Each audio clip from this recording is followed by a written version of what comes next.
One country built a secret army of hackers. They have stolen $6.75 billion, and no one can stop them. On February 21, 2025, roughly $1.5 billion in cryptocurrency vanished from the exchange Bybit in a matter of hours. It was the largest single theft in the history of digital finance.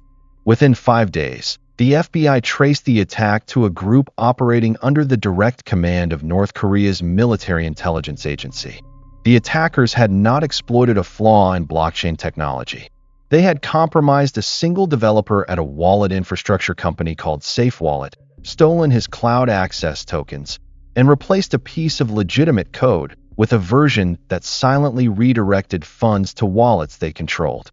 The operation was surgical, patient, and devastating. And it was just the latest strike from an organization that has been robbing the world's banks, exchanges, and corporations for over a decade. They are called the Lazarus Group. They are North Korea's secret hacking army, and they have stolen more money than any criminal organization in history. The Lazarus Group is not a loose collective of independent hackers. It is a military unit. Every member is an active duty officer in the Korean People's Army, operating under the Reconnaissance General Bureau, North Korea's primary foreign intelligence service. The RGB was reorganized in 2009 to consolidate the country's offensive cyber capabilities under a single command structure known as Lab 110. Lab 110 contains 3 specialized offices. Beneath this umbrella, the cybersecurity industry tracks 2 primary subgroups. The first is Blue Nor Off, estimated at 1,700 operatives, focused exclusively on financial theft, targeting banks and cryptocurrency exchanges. The second is Aerial, roughly 1,600 members, focused on reconnaissance and attacks against South Korean targets. Western intelligence agencies have given this operation more than a dozen names. Hidden Cobra, AP38, Trader, Diamond Sleet, Zinc. But the reality behind every alias is the same.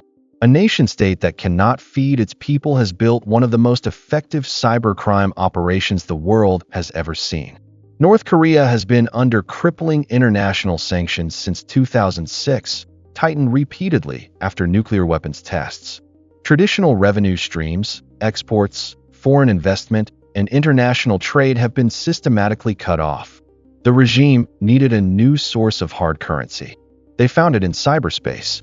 According to a 2024 United Nations Security Council report, North Korea's cyber operations now generate approximately 50% of the country's foreign currency income and fund roughly 40% of its weapons of mass destruction programs.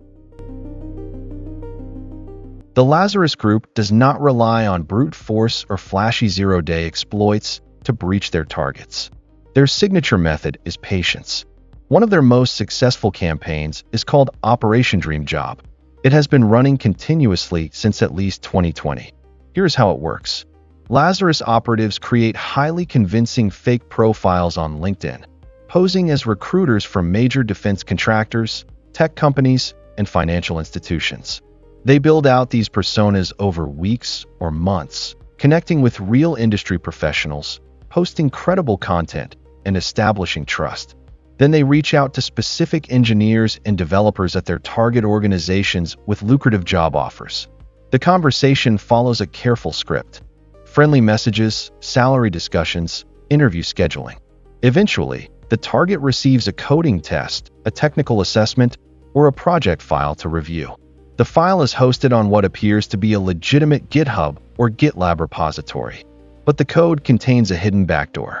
The moment the target runs it on their work computer, Lazarus has access to the corporate network. This is exactly how they breached Sky Mavis, the company behind the Axie Infinity blockchain game, in what became the $620 million Ronin Bridge hack. A senior engineer received a fake LinkedIn job offer. He ran the attached file.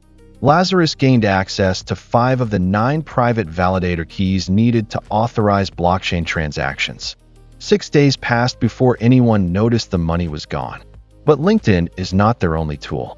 In 2024, a a cybersecurity company called KnowBe4, a firm that literally trains organizations to spot social engineering attacks, unknowingly hired a North Korean IT worker planted by Lazarus.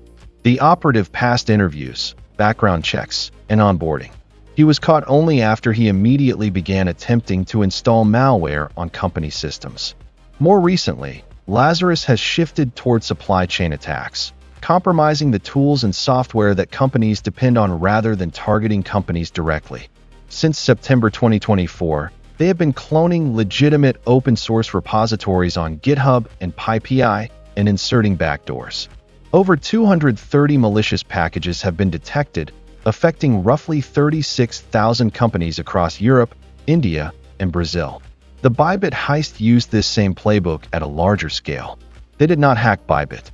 They hacked a developer at Safe Wallet, the infrastructure provider Bybit depended on, and weaponized the trust between the two companies. To understand how dangerous the Lazarus Group has become, you need to see the trajectory.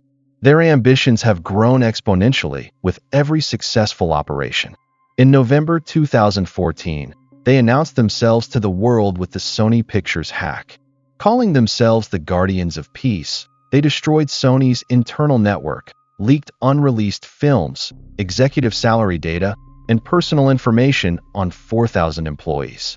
The damage cost Sony $35 million in IT repairs alone. The motive was retaliation. Sony was about to release The Interview, a comedy depicting the assassination of Kim Jong-un. North Korea had demanded the film be canceled. Sony refused. Lazarus made them pay. But the Sony hack was a message. The Bangladesh bank heist was a business plan. On February 4, 2016, Lazarus operatives issued 35 fraudulent transfer instructions through the SWIFT banking network, attempting to move $951 million from Bangladesh Bank's account at the Federal Reserve Bank of New York. 5 of the 35 transfers went through, releasing $101 million. $81 million was routed to the Philippines through shell accounts at Rizal Commercial Banking Corporation and laundered through Manila casinos. $20 million was sent to Sri Lanka, but recovered when a correspondent bank flagged a typo. The word foundation had been misspelled as foundation.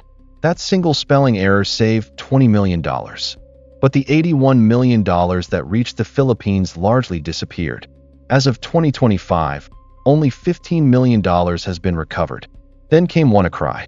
In May 2017, Lazarus deployed a ransomware worm powered by Eternal Blue, an NSA exploit leaked by the shadow brokers.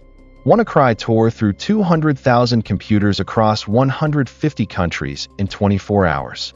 The NHS in England was crippled. 80 hospital trusts went down. 19,000 appointments were cancelled. Total global damages reached between $4 billion and $8 billion. The irony is the ransom itself was almost irrelevant. Lazarus collected roughly $140,000 in Bitcoin. The real damage was the chaos. After WannaCry, Lazarus pivoted hard into cryptocurrency. The numbers escalated rapidly. Coincheck in Japan, $530 million in January 2018. KuCoin, $275 million in September 2020.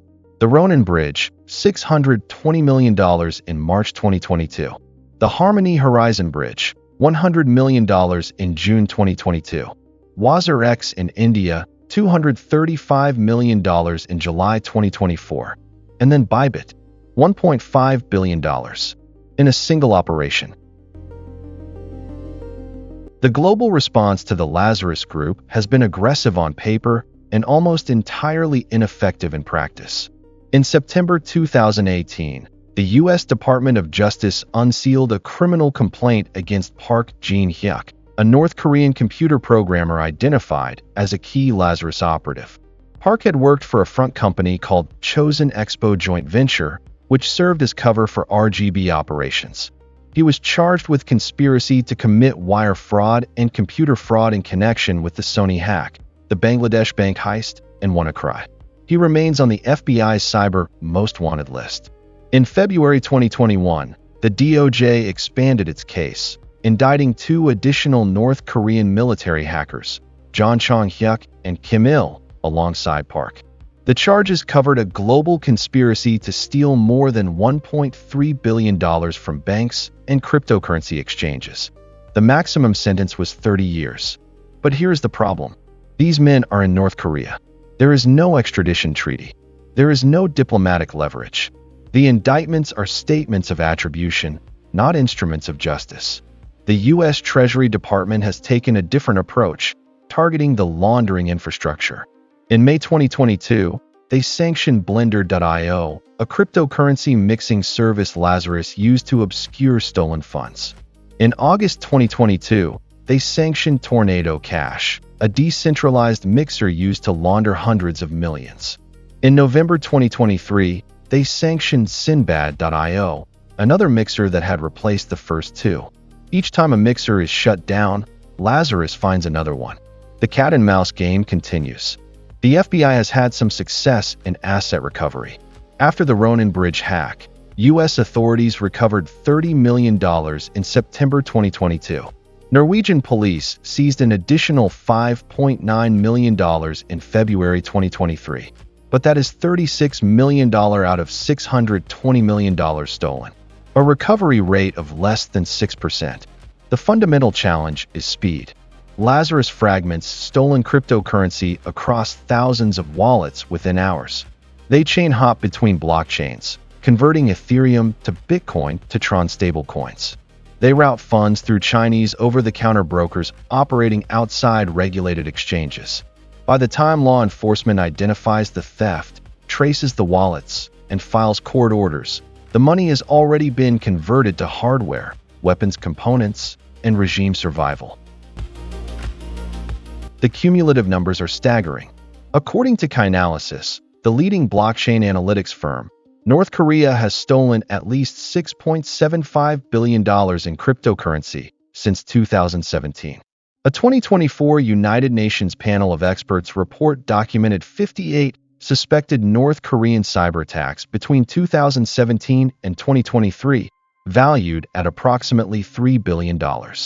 In 2024 alone, they stole $1.3 billion. In 2025, through October, they crossed $2 billion, a 51% increase over the previous year. The Bybit hack alone accounts for $1.5 billion of that figure.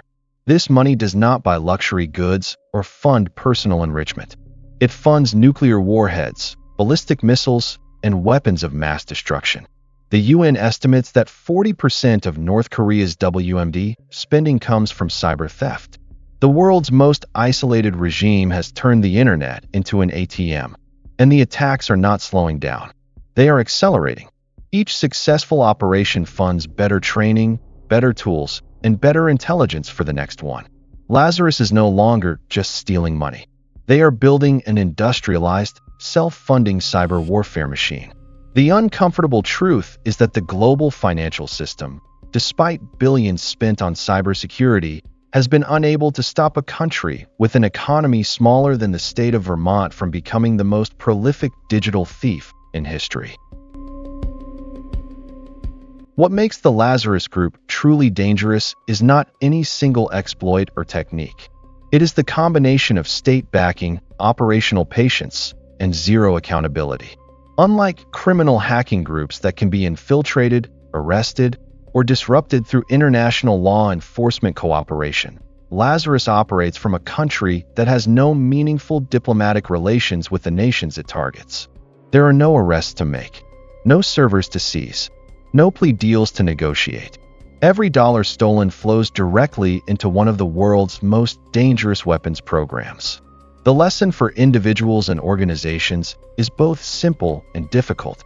Every fake recruiter message on LinkedIn, every coding test from an unknown company, every open source package from an unverified repository is a potential attack vector for an adversary that has been refining these techniques for over a decade. The lesson for governments is harder. Sanctions, indictments, and mixer shutdowns have not worked. The theft curve is going up, not down. The question is no longer whether Lazarus will strike again. It is how much they will take next time. If this investigation opened your eyes, subscribe to Cyber Decoded. Next, we are revealing how a single spelling mistake saved $850 million in the Bangladesh bank heist.